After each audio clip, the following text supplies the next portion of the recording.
Great programs, multiple state championships, 12 noon on Saturday, and again we'll have it on WGSO 990 AM.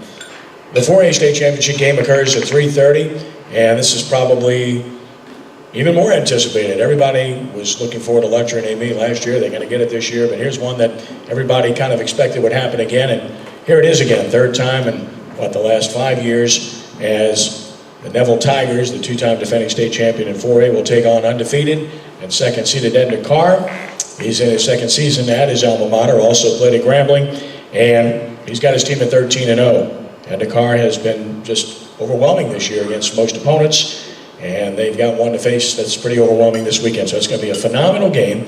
He's the reigning Reading New Orleans Sports Foundation Quarterback Club Coach of the Year, and by the way, you can read the story at sportsnoah.com earlier today. We put the story up that he's been named the Regional Coach of the Year by the NFL and the New Orleans Saints for the Southeast Louisiana region. So congratulations to him on that. Give him a round of applause for that as we introduce to you Brice Brown, head coach of the Undercroft Coaches. Brice? Appreciate it, Mr. Trey. And listen to Coach Jenkins talk. I'm just glad that I'm not the only coach to lose to Neville. So me and him have something in common with that. But on a serious note, I just want to express my condolences to the McKnight family.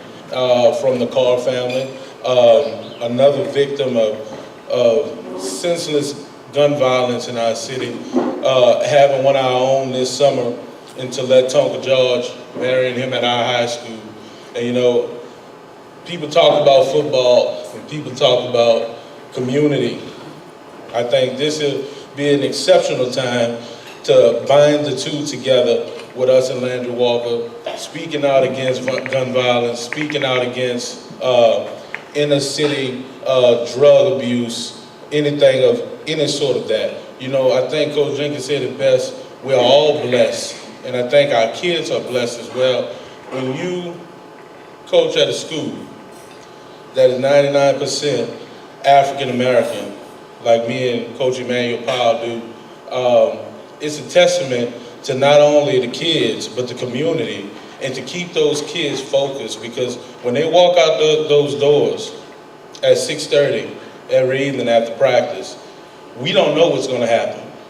You know, our job as coaches is to teach and to really reward good decisions. And I think this week, win or loss, with both programs, it speaks to the level of togetherness we've exemplified throughout the whole year, because, you know, unlike a lot of programs, we deal with a lot of issues in our city, and it's been well documented on Channel 4, 6, 8, 26, every time you turn on the 10 o'clock news.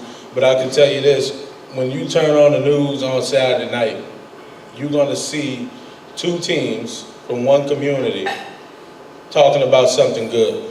And that's what makes me more proud than anything, that our kids not only are showing their abilities in the classroom, but on the field and off of it. I think that speaks volumes to the coaching in our area, the talent level in our area, and the way our community has bought into each other. So on a lighter note, with football, we do play the Neville Tigers on Saturday, and we, as you do too, anticipate this to be a close and four-quarter football game. So Coach McCarthy does a great job of getting his guys ready. They're big and they're fast, but guess what? We're big and we're fast too, so it should be a good game. And I'm going to enjoy it just as much as the kids.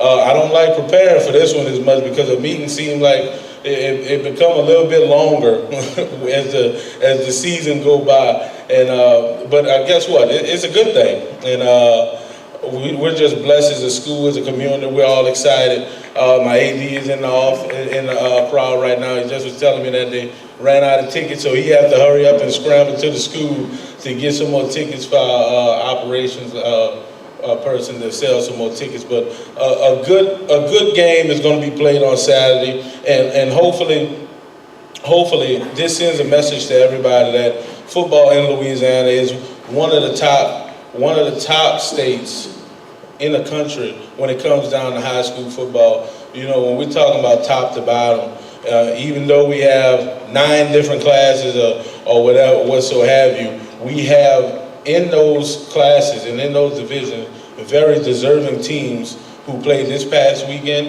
and this weekend that's coming up. So hats off to those coaches, and good luck to Coach Jenkins, Coach Powell, both Coach Powell. So hopefully we won't let anybody down on Saturday. Hopefully we can pull it out this time, because when you've been in the championship 6 out of the last 7 years and you lose 5 of them, you get a little numb to it. So hopefully we can change that numbness into being excited and being overwhelmed with joy this time. So appreciate again you having me here.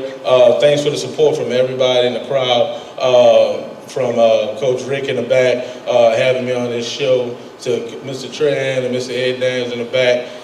Just appreciate everyone for having my back when we were down 0-3 last season, and when we was 13-0 this year. You guys cover high school sports better than no one. So thank you.